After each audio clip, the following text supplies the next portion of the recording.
Il pleut sur la ville ce matin. Madame, Messieurs, ma base ne me permet pas de vous dire bonjour. Bienvenue tout simplement à cette émission. On va parler actualité, non seulement l'actualité, les points de la situation en République démocratique du Congo, de Beni à Faradji, de Zongo à Kasumbalesa et de Boma Matadi vers le sud Kivu. L'actualité ce matin, c'est la grève des professeurs à l'université de Kinshasa qui se poursuit. Très bonne nouvelle. Donc, contrairement à ce qui a été annoncé hier sur nos plateaux, l'étudiant qui avait reçu la balle n'est pas mort. Il est bien pris en charge aux cliniques universitaires. Très bonne nouvelle donc pour sa famille et pour toute la communauté universitaire. Ce matin, on apprend que le ministre ira à la rescousse de cet étudiant. Mais nous allons revenir sur la grève du corps professoral de l'université de Kinshasa et de l'UPN avec des confrères qui sont avec nous sur ce plateau de kiosque. Peter Tchani Malembe, chers confrères, nous ne t'oublierons pas. Il était en chambre de conseil hier.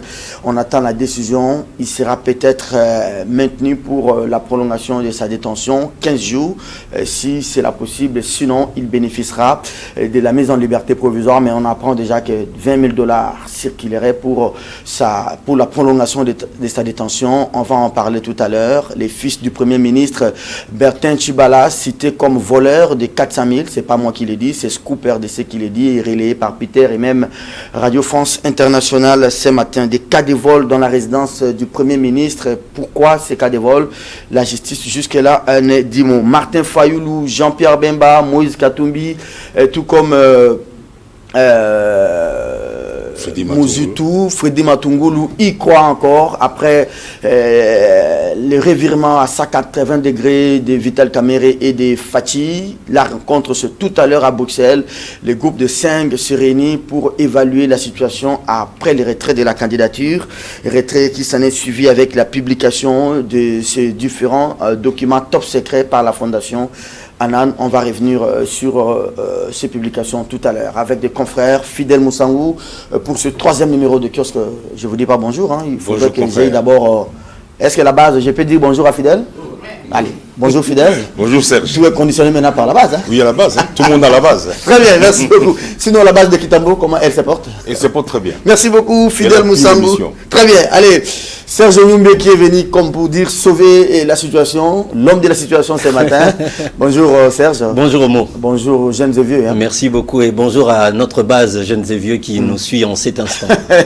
Parce que c'est à la mode maintenant. Donc, on vous a appelé à 2 minutes du début de l'émission, oui. Parce que Paulette Timuntu a désisté à la fin. Ah, celle-là c'est une consoeur, une sœur consoeur, donc je crois qu'elle devrait un jour répondre devant la base pourquoi elle s'est désistée. Ça me fait toujours du bien, hein? Même quand on vous appelle à 2 minutes de l'émission, vous venez, franchement vous m'honorez, vous honorez aussi les téléspectateurs. C'est l'intérêt que l'émission revêt, qui fait que nous puissions nous présenter à chaque fois qu'il y a cet appel. Vous nous honorez d'ailleurs et nous espérons également que nous répondons aux attentes de ces téléspectateurs qui veulent véritablement être accompagnés. Allez, 30 secondes, Peter Tchani était en chambre de conseil, on en a parlé avec vous. Oui, on en a parlé la dernière fois, oui. On attend la décision, soit on va confirmer la détention, si elle est confirmée, donc ça sera de 15 jours, pour que l'affaire soit fixée devant les tribunaux, et le tribunal va appeler les deux parties pour la confrontation, pour voir un peu le cours de ce dossier, et sinon il bénéficiera de la liberté provisoire, ce qui n'est pas aussi évident. Oui, c'est vrai, c'est un casier judiciaire qui est en train de tourner. Nous réitérons une fois de plus notre soutien à ce journaliste qui a fait son travail, qui a relayé l'information, qui a montré aux Congolais qu'un journaliste n'est pas qu'un canal ou un témoin, mais également un arbitre, un contrepoids par rapport à ce qui se passe par le pouvoir en place.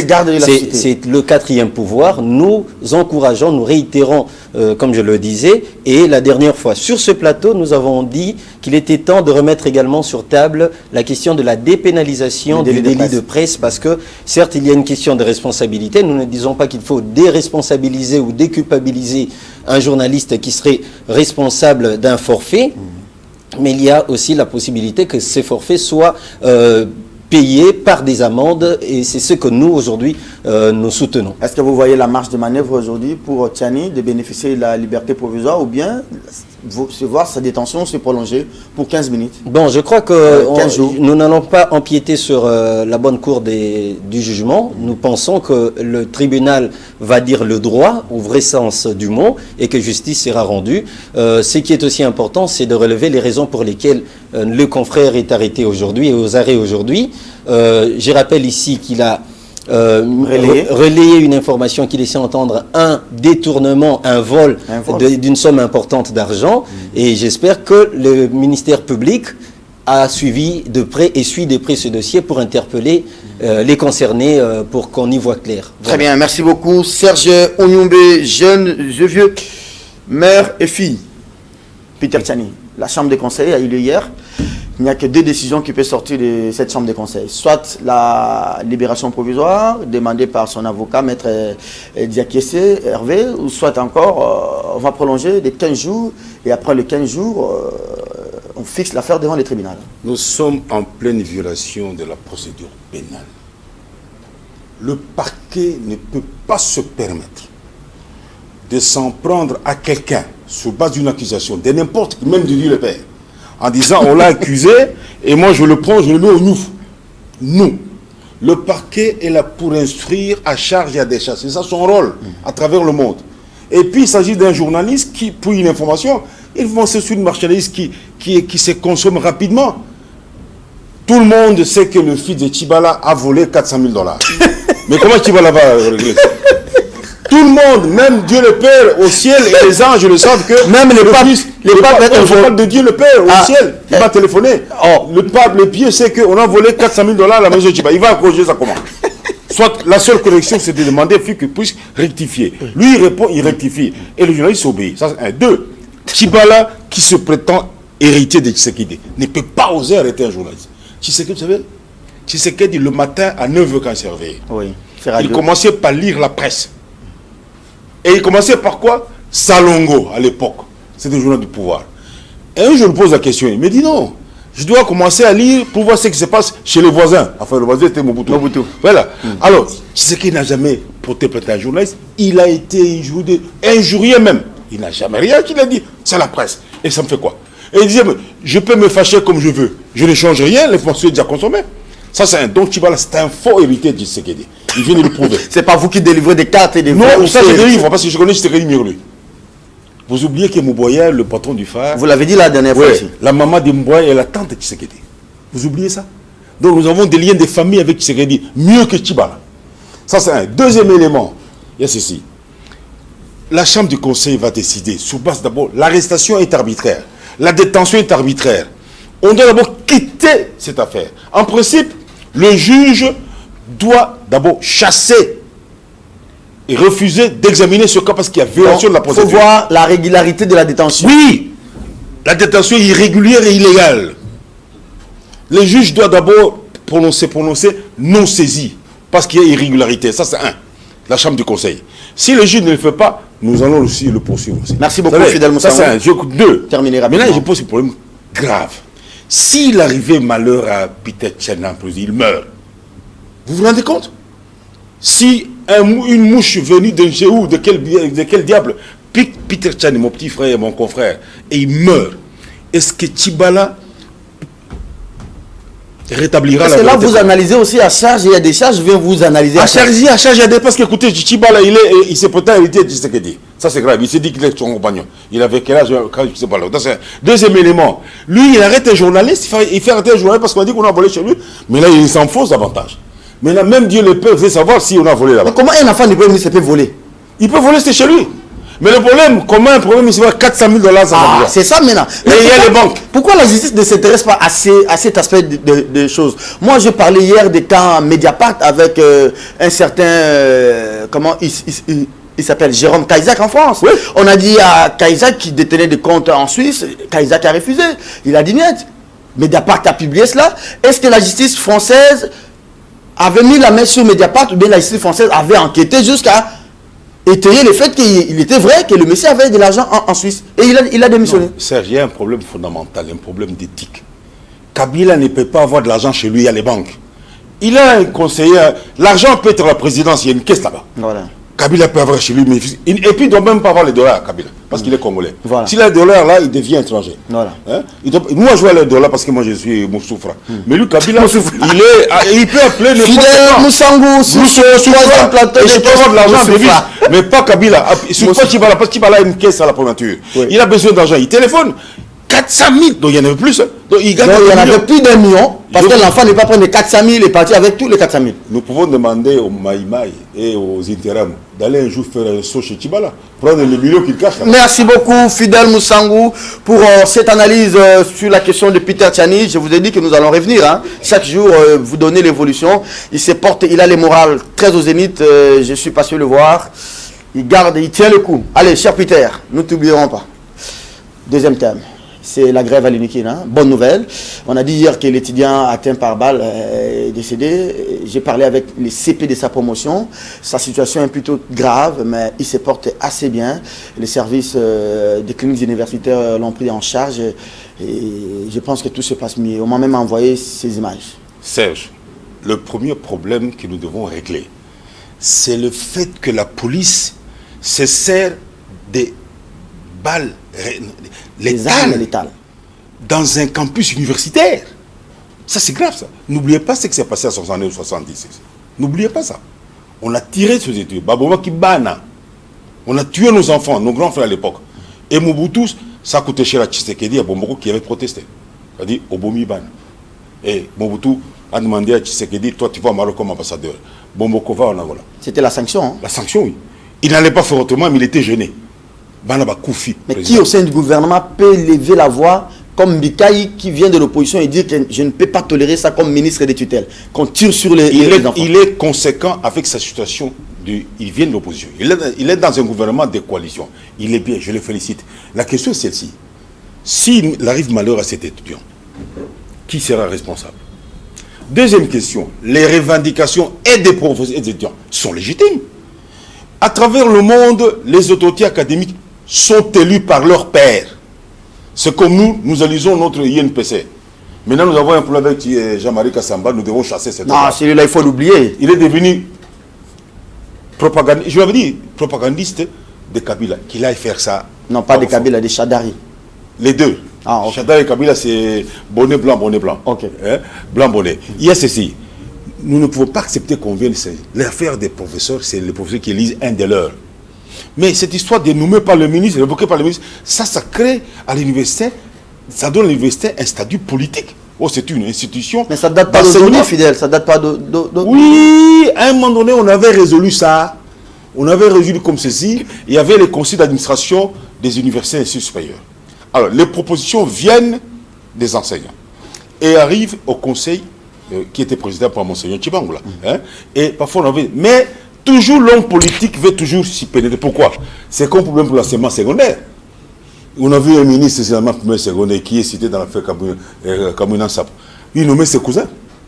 Moi j'ai donné cours à Lumumba pendant 8 ans. Et si Lumumba, c'est historique. Non, il a créé une seconde école pour placer son cousin. Vous vous rendez compte? Vous vous rendez compte? Parce que, alors ça c'est grave. Si on politise l'école, eh bien, on tue le pays. Fidèle, j'aimerais que nous puissions faire un petit raccordement Faudilé, parce que vous parlez de l'enseignement. Vous savez que quand on a eu ces gouvernements de coalition, je ne sais pas moi, qu'est-ce que vous voulez, de compromission, on a mis en place un autre, je ne sais pas moi, sous-ministère là, artisanat et métier, tout. Ces ministères-là aussi veulent organiser maintenant son examen d'État. Vous êtes au courant? Je suis au courant, parce que celui qui a fait ça, c'est en violation des instructions du Premier ministre. Le ministre s'était opposé. Pour une fois, Tchibala a eu raison. Il s'est opposé à cela. Alors, mais il y a quelque part une résistance. Je ne sais pas, celui qui est à ces ministères, s'il est le cousin de Kabila ou de son épouse ou de quoi. Et il n'écoute personne. Mais il va organiser l'examen d'État sur base de quoi? Parce qu'il y a une loi. L'examen d'État vient d'une loi de 1961. Bon, tout le monde jamais dérogé. Mais Moussemena Opti, il est là, il dit rien, il est calme. Il s'est révolté, mais il s'est trouvé devant un mur. Cet homme doit être protégé par un membre de la famille du président. Cet homme-là qui... Alors, qui a donné l'ordre, qui a intimé l'ordre à ces militaires de tirer sur cet étudiant à balles réelles? Papa, qui a donné l'ordre? Oui, il répondait de quel commandement? Quel est le commandant qui avait en charge l'opération de l'Unikin? Ça peut être un élément qu'on appelle incontrôlée. La question, c'est celle-ci au niveau du commandement de la police. N'est jamais donner des armes létales à des policiers qui vont essayer de rétablir l'ordre dans un campus universitaire. Même si les chargent, mais fouiller. Oh, ah mais oui, c'est clair. Vous demandez aux policiers de fouiller. Écoutez, ça ne sert à rien d'aller se battre avec les étudiants, se battre avec les enfants. Et puis attention, j'avais dit ça à Kanyama, mon frère Kanyama. À la fin, il m'a dit, tu as raison. Il m'a dit comment il a échappé à la mort, toujours au campus. Il vous a donné raison, hein? Oui. Et il m'a dit, j'ai dit fouiller. Il m'a dit, bon, je suis latiniste. Salus in fuga. Il m'a dit, il dit, j'ai dû prendre mes jambes au cou. Et Salus, c'est dans la fuite. J'ai vu des étudiants, je me suis dit, moi, si je fonce avec mes mains, ils sont plus nombreux, ils vont m'humilier. Alors, si je demande aux militaires de tirer, ils vont dire, je fouille. Et puis, on a fouillé jusqu'à un moment donné, les étudiants se sont calmés. C'est que je trouve anormal, cher Serge, parce que 4 jours aujourd'hui, depuis qu'on a tiré sur l'étudiant, on ne nous présente pas les militaires qui a tué. Non, les policiers, l'agent de l'ordre qui a tiré. Il n'y a pas un procès en flagrance. Il n'y a pas une chambre foraine. Même l'autorité qui avait en charge le commandement de cette opération, on ne les présente pas. On attend que ces garçons meurent avant même que vous puissiez aborder la deuxième question sur les vraies revendications, je dirais même nobles, des professeurs d'université.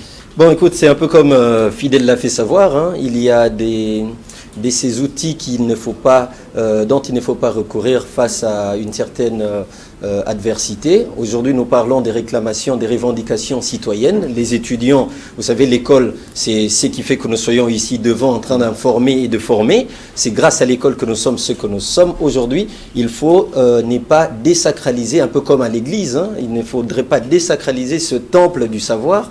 Et personnellement, j'ai les larmes aux yeux quand j'apprends qu'un étudiant est tombé parce qu'il y avait réclamation. Et il réclame quoi? Il réclame justement son droit à l'éducation.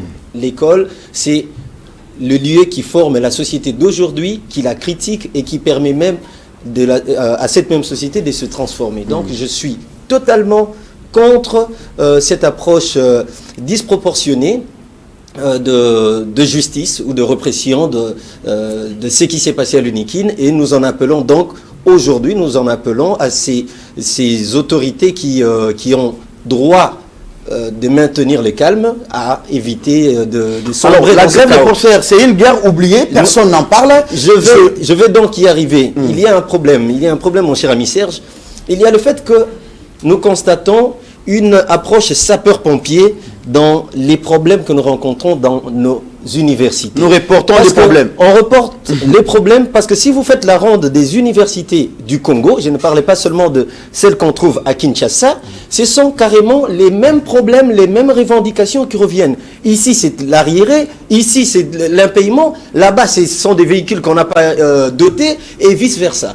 Je pense le taux d'échange, il y a le taux d'échange par rapport au taux du budget. Je pense que c'est que l'autorité doit faire, pour les cas d'espèce, l'autorité ministérielle devrait avoir une véritable politique dédiée à ces universités. Consulter la base, consulter les concernés, ces éminents professeurs qui comprennent la déontologie, la psychologie de leur environnement, pour que de véritables solutions puissent s'adapter. Il y a une théorie en communication qui dit que pour qu'un message produise des effets, il faut que ces messages renferment les préoccupations des bénéficiaires. Ça ne sert à rien de mettre en place des mesures qui sont coercitives, mais qui ne rencontrent pas les attentes des bénéficiaires. Est-ce que je peux me permettre de récapituler un peu? Oui, vas-y. Comment c'est parti? Les étudiants ont manifesté. Le président de la République tient un conseil des ministres. C'était ordinaire. Oui. C'était à l'absence du ministre de l'ESU. Il était, je crois, à Bukavu. Les présidents et les membres du gouvernement décident solennellement. Il y a même un compte rendu du Conseil des ministres, lu par Lambert Mende. Oui. On maintient le taux à 92. Les étudiants doivent payer au taux de 92 et en francs congolais. Oui. Pendant ce temps, les professeurs commencent déjà à enregistrer les gaps, les manques à gagner. Oui. Les corps scientifiques, mais aussi l'administration de l'université. Comment dans un pays, le président de la République et l'ensemble de son gouvernement décident d'appliquer un taux qui n'est pas le taux budgétaire. Comment vous expliquez ça? Bon, vous savez que la question du taux aujourd'hui met tout le monde mal à l'aise, hein, que ce soit Est-ce que c'était de la réelle politique? Ou bien ils avaient peur des étudiants à l'époque? Que ce soit les fonctionnaires, que ce soit les fonctionnaires de l'État, dont le professeur, les enseignants, et tout le monde. C'est un problème qu'il faut maîtriser, l'inflation, nous le connaissons. Mais pour le cas-ci, les cas des étudiants, je pense que l'approche était de ne pas exploiter ou exposer l'étudiant congolais, qu'il ne serve pas de source de revenus. Maintenant, le gouvernement est rattrapé maintenant. Parce que normalement, en fait, normalement, le principe, c'est que c'est l'État qui doit prendre en charge les enseignants.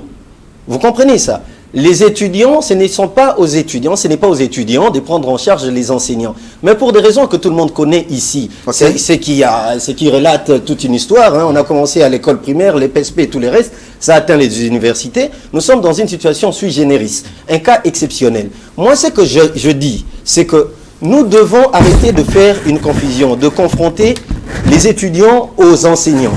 Il faudrait dire ici que l'État doit mettre en place les politiques, les mesures exceptionnelles pour l'enseignement, pour que l'enseignement ne meure pas, en veillant à ce que le droit des enseignants soit respecté, les droits des étudiants, des enfants congolais soient également respectés. Parce que si aujourd'hui, on se met à jouer à ce jeu de ping-pong, la faute est aux étudiants qui ne veulent pas ce taux, ou les enseignants qui en veulent plus, nous allons détruire cette nation. Apparemment aussi, les enseignants ne sont pas sincères, chers fidèles, parce que les enseignants ont comme une sorte de double patron, double tutelle. Oui, parce que c'est aussi ça le problème. C'est le gouvernement qui paye, d'autre part, ce sont les élèves, les étudiants qui payent. Voilà. Mais comment les étudiants ont déjà apuré les frais académiques pour l'année dernière, les frais d'enrôlement et tout, au lieu que vous puissiez d'abord clôturer l'année et projeter la grève pour l'année prochaine, vous percevez d'abord l'argent des étudiants, l'enrôlement des premières sessions, l'enrôlement des deuxièmes sessions, les frais de dépôt de mémoire et TFC, et vous ne voulez pas délibérer. Ça fait pas sourire. Il y a une absence d'autorité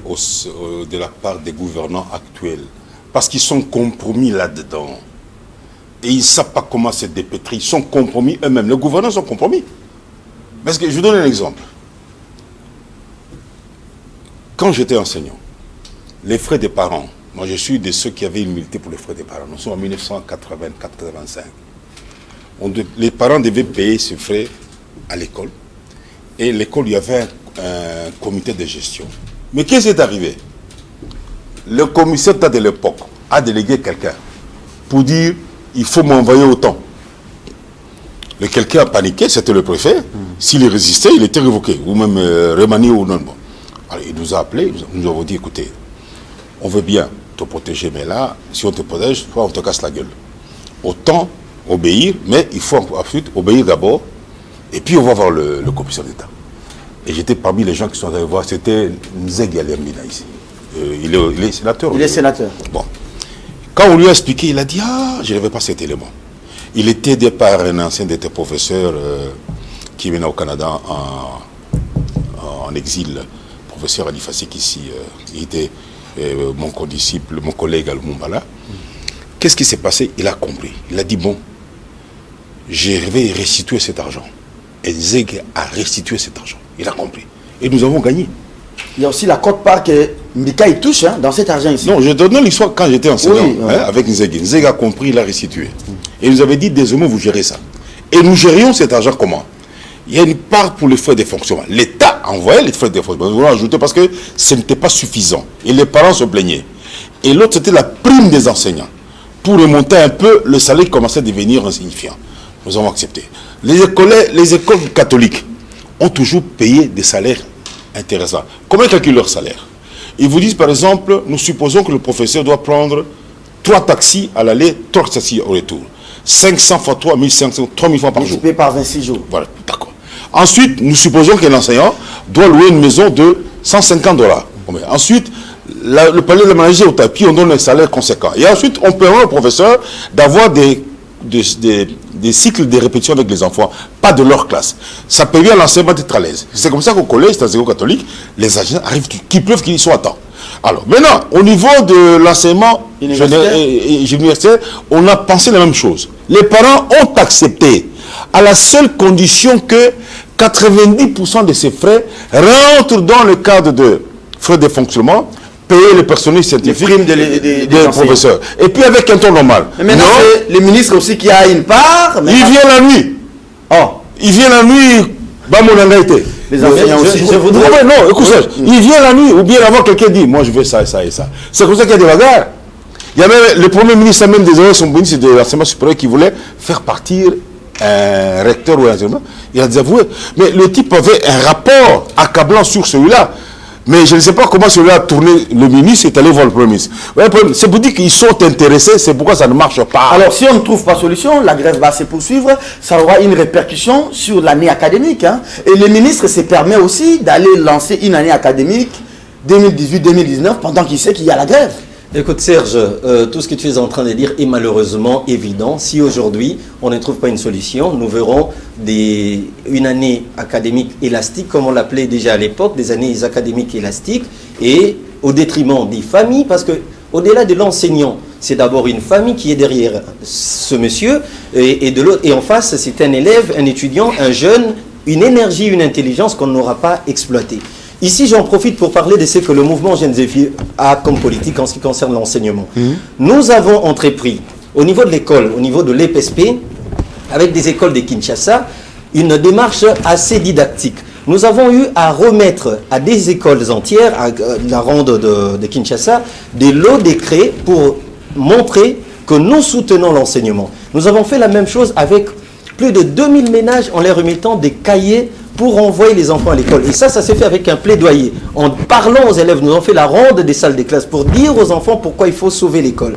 Le problème, c'est que nous attendons souvent à la fin du cursus pour remettre les bonnes choses à leur place. Il faut déjà qu'aujourd'hui, une approche citoyenne soit inculquée, une pratique, une politique d'éducation citoyenne soit inculquée à l'école pour que nous ne puissions pas, au niveau de l'université, se retrouver avec des hommes d'État qui n'en veulent pas à l'éducation, qui bâclent ce principe qui est salvateur, qui est salutaire pour toute une nation. Allez, madame, monsieur, dernier virage pour votre magazine. 20 minutes, top chrono, pour parler de Fayulu, de Félix Tshilombo, tout comme de Vital Kamerhe, avec ces vidéos qui circulent, les enfants des Kamerhe en train de rentrer, ces enfants, et j'ai vu aussi la fille de JB, bon bref, on est africains, ces enfants.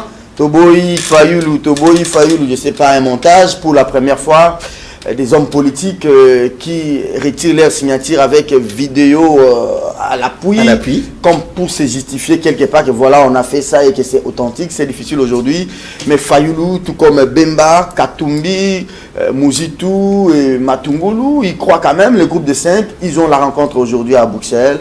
Si vous voulez bien revenir d'abord sur le sommet de Genève, les engagements des uns et des autres, mais aussi les réunions, vote fast, coup de théâtre, avant qu'on en arrive à la rencontre d'aujourd'hui à Bruxelles. Bon, écoute, Serge, je suis personnellement très affecté et très indigné par ce qui se passe dans la classe politique actuelle. Ces aînés, pour nous, ce sont des aînés, parce que nous, vous savez que nous avons également postulé dans ces législatives. Donc, nous avons ces aînés comme dévanciers. Ils devaient servir de modèle, mais je suis indigné de le dire. Ce théâtre auquel nous avons eu droit, ces 3-4 derniers jours, témoigne tout simplement de l'échec criant de cette vision de l'homme politique congolais. Immaturité, l'immaturité, pas question de sincérité, ou bien ce sont des égos en fait, c'est une carence de vision communautaire et nationaliste. C'est justement ça. Ce n'est pas autre chose. Ce n'est pas le fait de me retrouver, parce que moi je ne tomberai pas dans une polémique en disant X sont allés signer et en plus 2 jours après ils ont dit niet. Mais attendez, ça ne date pas d'aujourd'hui. Même ceux qui sont restés ici à Kinshasa, si seulement la vision était communautaire, je pense qu'il fallait s'entendre à partir d'ici, parce qu'on a une vision commune du Congo. On ne peut pas donner l'impression que les autres sont blancs, et les uns sont blancs, les autres noirs. Et c'est quand on veut se déplacer, on n'a pas les quitus de la base. Quand on arrive là, on pose des actes et après c'est la base qui Je vais poser 2-3 questions. Est-ce qu'ils étaient séquestrés à Genève? Non.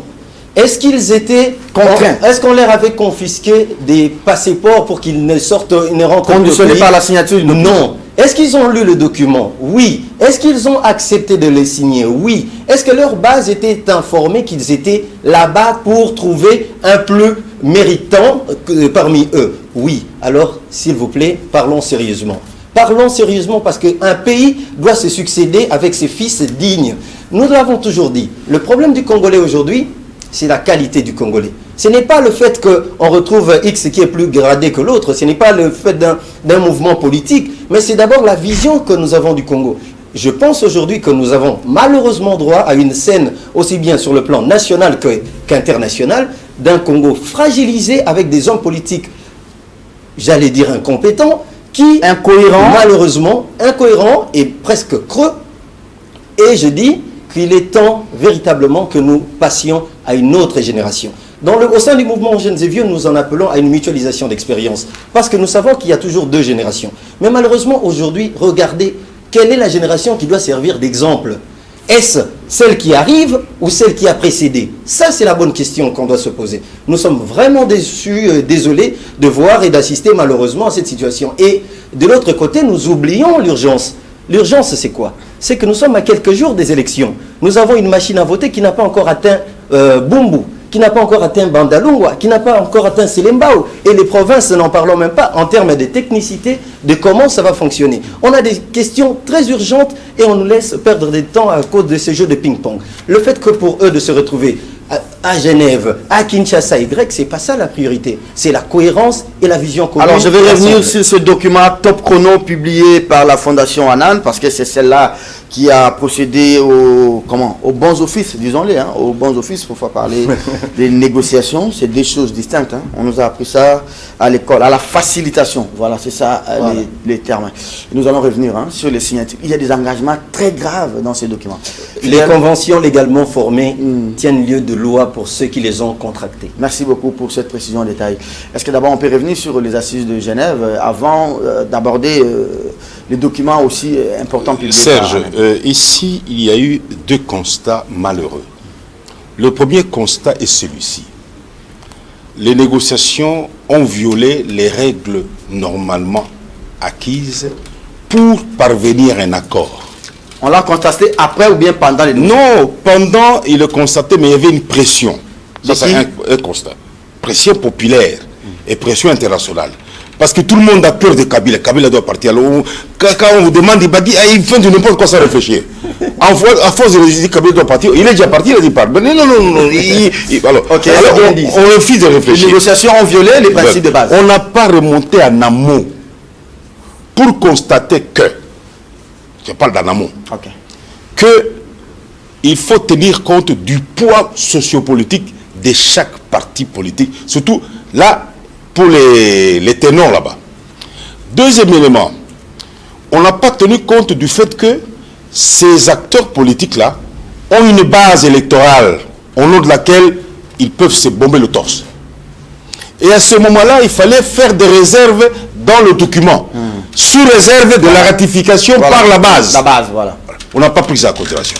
Troisième élément, le document de la Fondation Kofi Annan, excusez-moi mon cher ami, ce document contient des éléments des vices de consentement, notamment le dol et la lésion. Ça veut dire que les gens ont négocié le couteau à la gorge. Signé, vous ne serez plus pris, avec des menaces, excusez-moi, stupides. Qui a menacé qui? Le Fondation Anan. Oh, avec quel pouvoir? Oui, mais c'est ça menace. Avec quel pouvoir la Fondation Anan peut non, c'est la Fondation qui servait de médiateur. Oh, mais comment un médiateur ou un facilitateur peut menacer les partis Serge, moi j'étais à Sun City, je vais te dire qu'à Sun City, on a eu aussi des menaces, vices de consentement. À Sun City. Rappelez-vous, Sun City n'a pas terminé, on a fait ces siestes-là, on a fini un peu tard, on a fait 2 ans pour ça. Alors là, il y a vice de consentement, dol et en même temps lésion corporelle ou morale.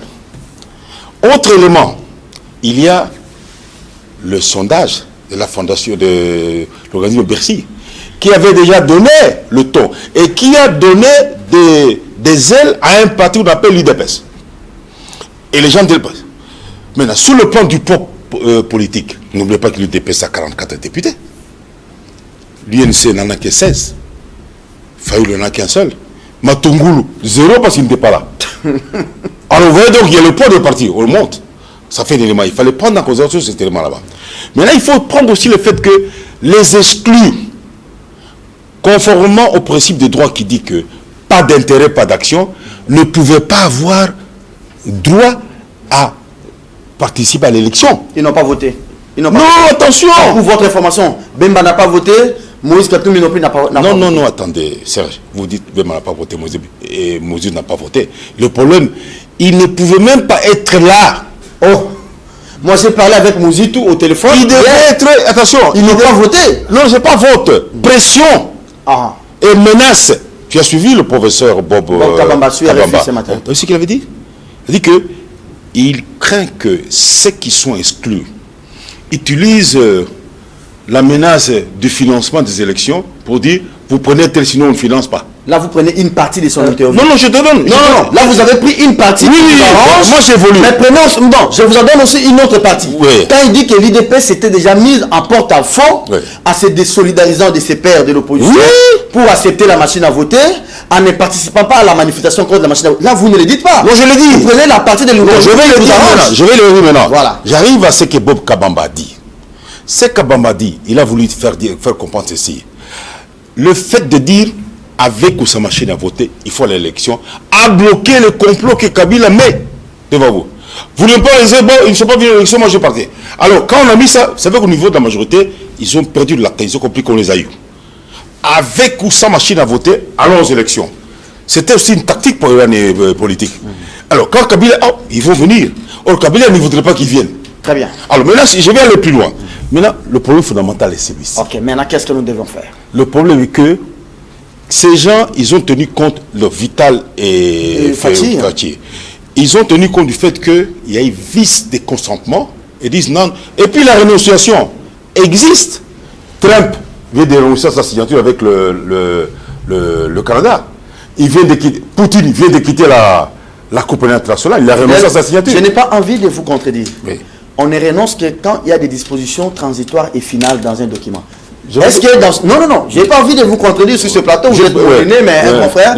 Est-ce que dans les documents signés, il y a des dispositions transitoires et finales qui disent que tout celui qui a signé peut à tout moment se retirer? C'est comme la charte de portant statut de Rome. Il est dit qu'un État peut se retirer. Est-ce que dans les documents signés, il est prévu ça? Ce sont les principes universels du droit international. Non, mais est-ce que dans les documents, il est prévu ça? Non. Mais pourquoi ils n'ont pas inclus ça? Non. Le droit international a des principes qu'on peut immuables. Okay. Par exemple, la bonne foi est un principe. Deux éléments aussi. Le droit de prendre des réserves. Troisièmement aussi, le droit de dire je vais consulter ma base. C'est écrit dans le droit international. Alors, un leader, il est wagon ou il est locomotive? Oui, ça c'est la petite comparaison. Attendez, la base de Kabila aussi, ça j'ai vu ça dans les réseaux sociaux, avait demandé à Kabila d'être candidat. Exactement. Mais Kabila comme leader, il dit monsieur, attention, ne m'amenez pas... ça c'est de un.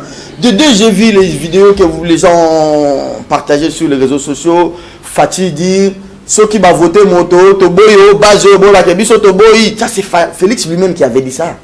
Mais maintenant que, je ne sais pas moi, c'est un peu une mauvaise conscience. Je partage en partie ce que dit les confrères fidèles sur les principes de base qui devraient caractériser, dont ils n'ont pas tenu compte avant de négocier. C'est peut-être vrai, ils devaient tenir compte du poids politique des uns et des autres, de la position de force, ainsi de suite.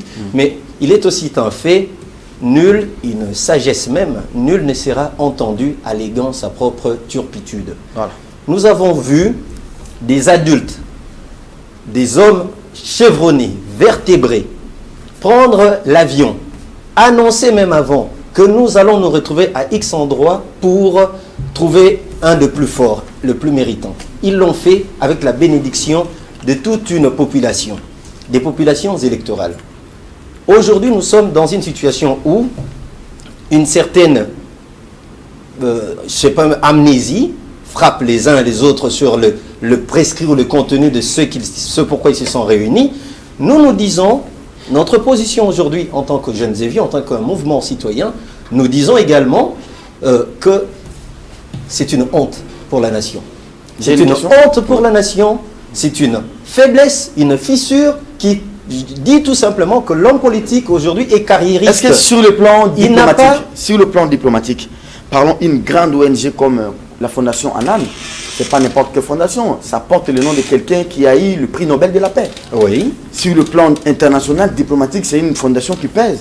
Oui, mais Vous voudrez avoir des gens qui veulent devenir des présidents, qui signent aujourd'hui et qui renoncent 3 heures après? Mais c'est ça le malaise, c'est ça que nous disons, ce malaise qui a remonté sur la surface témoigne de la qualité, la faible qualité, j'allais dire médiocre, des acteurs politiques qui prétendent nous diriger. Alors, analysons maintenant, à charge et à décharge, cher Fidèle et cher Serge. Vous pensez que, parce que déjà il y a un bloc de 5 autour de M. Comment il s'appelle, Fayoulou, Bemba, Mouzitou, comment il s'appelle, Moïse Katumbi et les autres, ils font bloc, ils se retrouvent d'ailleurs aujourd'hui pour évaluer la suite. Vous pensez que si les 5 là, autour de Fayoulou, font bloc, ça peut menacer la candidature de Fathi, ou comme ça sera une candidature farouche face à Chadari, ou ça peut menacer la candidature, par exemple, de M. Vital Kamerhe. Ça, c'est de 1. De 2, vous pensez qu'entre Vital et Fathi, l'un devrait désister en faveur de l'autre, qui est prêt à le faire, ou bien qui est quand même 3 candidatures de l'opposition, Fathi, Vital et Fayoulou, qui sera appuyé par les 4 autres. Déjà, il faut revenir sur l'objectif de l'opposition. Aujourd'hui, l'opposition est en train de crier haut et fort alternance sans le régime actuel, alternance avec 2 autres hommes politiques. Est-ce que la bonne stratégie est de commencer par s'opposer entre opposants? Je ne pense pas. Je crois que la logique la plus élémentaire, mathématique, voudrait que ces opposants se mettent ensemble pour faire front commun. N'oubliez pas qu'on parle d'un processus électoral à un tour en ce qui concerne les présidentielles. Émietter les voix n'est pas une bonne stratégie, c'est une faiblesse. Nous devons reconnaître ici que le fait pour l'opposition de ne pas s'unir et de partir en ordre dispersé ou quelque peu organisé et dispersé, ici 5, ici 2, serait tout simplement faire le lit du candidat président du FCC, Chadari, pour lesquels, ironiquement, on a eu un appel à l'unisson, un peu à la De Gaulle, où le coordonnateur du FCC a lancé un appel en disant ceux qui se sentent mal à l'aise avec l'approche de l'opposition peuvent venir rejoindre. Est-ce que c'est anodin? Vous trouvez que c'est... Qu'est-ce qui a fait que... Nous, on est en politique. Attendez, on est en politique. Et j'aimerais que vous puissiez rentrer dans votre domaine. Fidèle va terminer et clôturer l'émission. C'est des détails en termes de communication qui valent de l'or. Oui. Vous voyez Fathi, pour la première fois, je ne sais pas moi, depuis que je suis journaliste, il fait un démenti ou bien il retire sa candidature, il s'est fait filmer et il balance ça sur les réseaux sociaux. Je ne sais pas moi, il était en train de lire la lettre, je ne sais pas si c'est ça, lire ou c'est pas lire. Vital procède de la même manière. Est-ce que ça participe à une stratégie en termes de communication où il fallait se justifier quelque part que voilà, on a fait et qu'il n'y a pas à contredire, c'est authentique, c'est pour la première fois. Vous voyez Vital rentrer, ses enfants avec des banderoles et des calicots. Toboyi Fayoulou, Toboyi Fayoulou. Ça s'est déjà fait où? En 2 minutes. Cher Serge, on assiste à ce qu'on appelle la théâtralisation de la scène politique. En communication politique, il y a cette mise en scène des acteurs où chacun veut jouer un rôle. Et pour les cas d'espèce, nous avons une brute, nous avons un bon, nous avons un méchant, nous avons vraiment une scène où on doit trouver... C'est carrément le schéma actentiel de grimace qui est présenté ici. Je dis, pour parler peu, que ces acteurs politiques, ceux de l'opposition en tout cas, et même ceux qui sont au pouvoir, ont présenté des limites. C'est normal, ce sont des êtres humains comme vous et moi. Nous devons accepter qu'un changement se fasse, un changement qui passe par la base et en montrer, voilà, la base est encore revenue. Fidèle, j'ai comme l'impression que l'opposition est prise par son propre piège. Elle nous a dit ici que pour gagner, c'était au stade, au terrain municipal, elle doit s'unir. Mais cette même opposition s'est désunie aujourd'hui. Donc, si Chadari passe demain, il utilisera les mêmes arguments de l'opposition que l'opposition est allée en ordre dispersé. Vous savez, je vous dis une chose. En 2011, Kabila avait fait la même menace. Il dit, je les battrai parce qu'ils sont divisés. Malheureusement, Vital avait joué ce jeu-là. Et on ne le pardonnera jamais. Tshisekedi lui a fait la cour pour dire, je préfère me présenter, appuyez-moi. Vital a promis, mais et puis il s'est révolté. Et ça le coûte cher maintenant. Il s'est ressaisi. Oh là là, c'est trop tard. Tshisekedi est mort, Kabila a été élu en 2011. Et c'est pourquoi on l'appelle caméléon. Et il ne s'en sortira jamais toute la vie. Non, il avait juré devant Fondation Carter qu'il ne sera plus caméléon. Et voilà ce qu'il vient de faire. Aïe! Oui, ils sont à deux maintenant. Attention, il y a un problème celui-ci. Le problème fondamental c'est celui-ci. Est-ce qu'à l'heure actuelle... Ils peuvent pas, voilà. Non, la question c'est celle-ci. Tabula rasa. Les autres là qui sont exclus, pour des raisons diverses, est-ce qu'ils ont intérêt à présenter un candidat qui n'a pas un poids sociologique? Qui nous répondent à la question. Chadar est à quel poids sociologique? Attention, Chadar il vient de la dictature, il est encore dans la dictature lui. Lui d'abord, qui l'a désigné? C'est le reste. Chadar était élu député à Kabamba. Non. Fayoul aussi est élu député à Kinshasa. Non. Chadar à l'Assemblée, Fayoul à l'Assemblée. Chadar il trouve le poids politique avec la coalition FCC. Non. Tout comme Fayoul aussi peut trouver les poids politiques, les sept politiques avec la coalition Fatih, Vital, Bemba et Moïse Katumbi. Je vais te dire ce que les gens de Front commun disent en coulisses. Les FCC, oui. Ils disent ceci. Nous avons travaillé pour Kabila pendant 17 ans. Et au finish, il prend son cousin. Il ne faut pas dévoiler l'air secret. Non, c'est pas secret, ils le disent. Il prend son cousin. Alors, il s'est dit, nous ne nous retrouvons plus. Voilà. Ce qui fait que moi, je dis, il y a des fissures énormes, plus dans la majorité que dans l'opposition. Parce que, on dit Chadar, c'est une surprise. Les gens ne s'attendaient pas. Vous, en tant qu'aîné, vous avez vécu un peu les années mobussiennes jusqu'à Musée. Non, je suis venu avant l'indépendance. Alors, avant l'indépendance. Ouais. Il n'y a pas moyen qu'on rentre à la carte du départ. C'est ce que je dis. Allez-y maintenant. Les autres là, les excluent. Pour honorer la mémoire de ceux qui sont morts pour ce pays. Les Rossi, ils doivent voilà. prendre en compte le poids politique et sociologique et la force de mobilisation. Alors, dites-vous que l'on choisisse aujourd'hui Fatih et que la base de comment il s'appelle, les VK disent non, nous c'est VK ou rien. Ça va se faire comment? C'est question qu'on puisse dire à Vital, mon cher ami, entre Fachi et toi, regardez la différence. Non, mais on a aussi, c'est ce qu'on essaye de dire. Attention, attention, il y a ceci. Voici le poids de Fachi par rapport. Parce que vous le vouliez ou pas, et Dieu est témoin, même nos ancêtres témoins, pour le moment, le seul parti qui est un assise national, c'est l'UDPS. Vous pouvez dire ou pas, c'est l'UDPS qui peut mobiliser. La preuve, quand Fachi met son nez en Djini, c'est tout Kinshasa Ouest qui est en ébullition. Mais on a demandé dans la toile là-bas, on a demandé à Fayoulou de quitter l'aéroport à pied. Merci beaucoup. Je voudrais dire une chose. Il faut bien, UDPS a une bonne base qui mobilise, mais il faut mobiliser dans l'ordre. Parce que... Mais cette base-là, on dit une bonne base. Quand on a demandé la base-là de venir chasser Kabila, on n'a pas dit cette base-là. Ce qu'il faut éviter, c'est les désordres et les chaos. Madame, messieurs, l'émission est terminée, fidèle. Allez-y, l'émission est terminée. Allez-y, Serge. Moi, je m'en vais lire les textos des téléspectateurs. Bonjour, kiosque, ainsi à vos invités.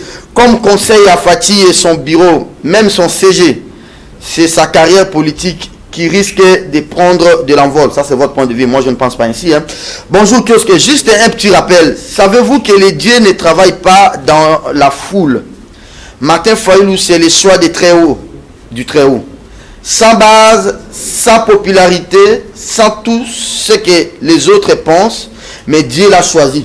Et il sera élu comme président de la République démocratique du Congo et pas des noms des politiciens. Papi Mbadou. Ici, c'est le vote, c'est pas Dieu qui va venir voter. Bonjour, kiosque, c'est Thierry Dar. Balobi Boy.